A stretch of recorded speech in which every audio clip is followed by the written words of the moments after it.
Les dimensions de l'âme. 5 clés pour notre cheminement spirituel par Luc Côté. Avant-propos. L'expérience personnelle.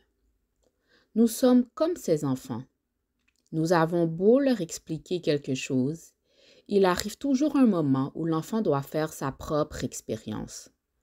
Vous aurez à faire la même chose, car tout ce qui va suivre relève du domaine de l'intuition et de l'expérience personnelle.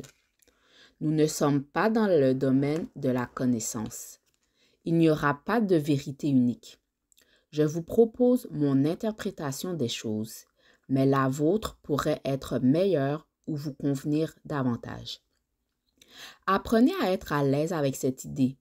Cela rendra votre expérience de lecture plus riche, d'autant plus que vous y apporterez votre propre vécu.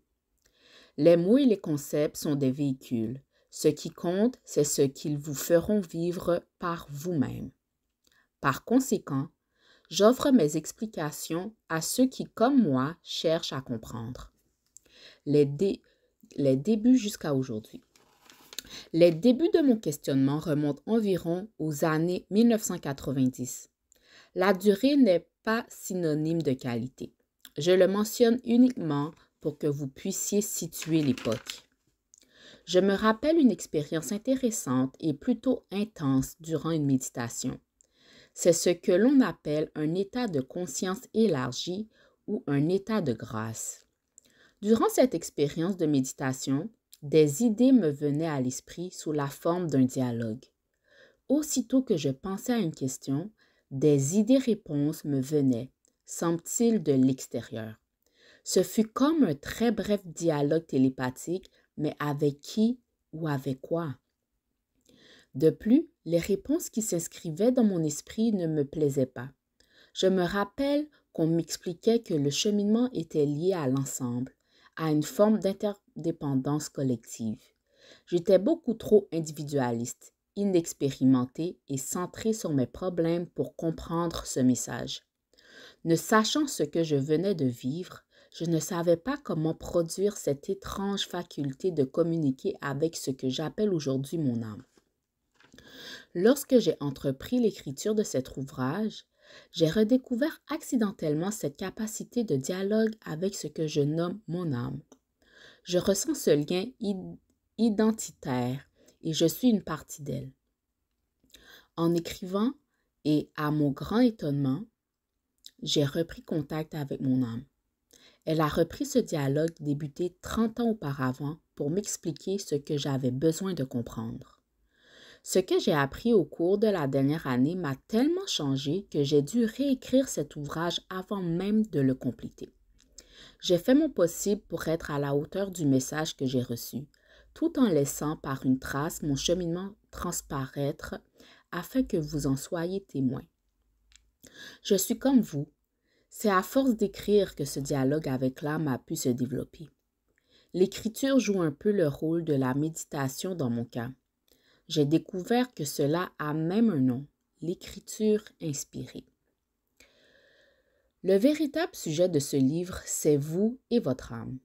Le travail que l'on m'a confié est très clair et il m'apporte un grand enrichissement personnel. Le message de mon âme.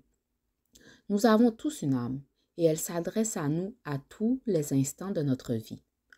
Heureusement, nous pouvons apprendre à reconnaître ce que nous entendons. J'espère humblement vous aider à entendre ce qui est déjà à l'intérieur de vous. Que pourrais-je vous souhaiter d'autre? Mon message personnel. Vous n'avez pas besoin de méditer ou d'écrire pour entendre l'âme. Elle utilise déjà avec vous un langage beaucoup plus accessible. Votre ressenti de vous-même. Tous les enfants ont cette sensibilité en très bas âge et nous l'oublions avec le temps. Votre ressenti est le moyen le plus simple que votre âme a à sa disposition pour se faire entendre par vous. Nous pouvons tous réapprendre cela puisque nous avons toujours notre âme. Ne vous demandez pas si cela vient bien de l'âme, du corps ou de votre imagination. Partez avec l'idée que tout vient de l'âme puisqu'elle utilise tout votre être pour communiquer. Agissez vous ressentirez sa réponse instantanément. Une action ou une décision est équivalent d'une question et l'âme répond toujours dans l'immédiat. Il faut être indulgent, patient et persévérant envers soi-même.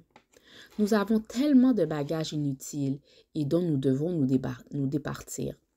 Savoir demeurer sans jugement, l'esprit ouvert et entretenir une attitude de pensée positive. Voilà les bases nécessaires pour s'épanouir dans la vie. Vous n'avez pas à combattre quoi que ce soit. Cela se fera le temps venu en cultivant ce que vous voulez obtenir et en oubliant vos excédents de bagages que sont ces croyances et ces états d'esprit qui ne nous conviennent plus. La compréhension a ce pouvoir subtil de nous apprendre à voyager plus léger. Je vous assure qu'en ce qui concerne la dimension de l'âme, c'est une dimension d'amour pour soi-même et que ce livre est juste du papier sur lequel j'ai essayé de mettre les mots qui vous aideront à conserver l'état d'esprit adéquat. Les mots occuperont votre mental pendant que votre âme fera son travail. Soyez simplement concentré et constant dans ce que vous avez choisi. C'est le seul effort que vous aurez à faire. Faites-le en douceur et donnez-vous le temps d'apprendre à aimer le cheminement que vous faites. L'effort deviendra un plaisir. Ce plaisir deviendra une source de constance.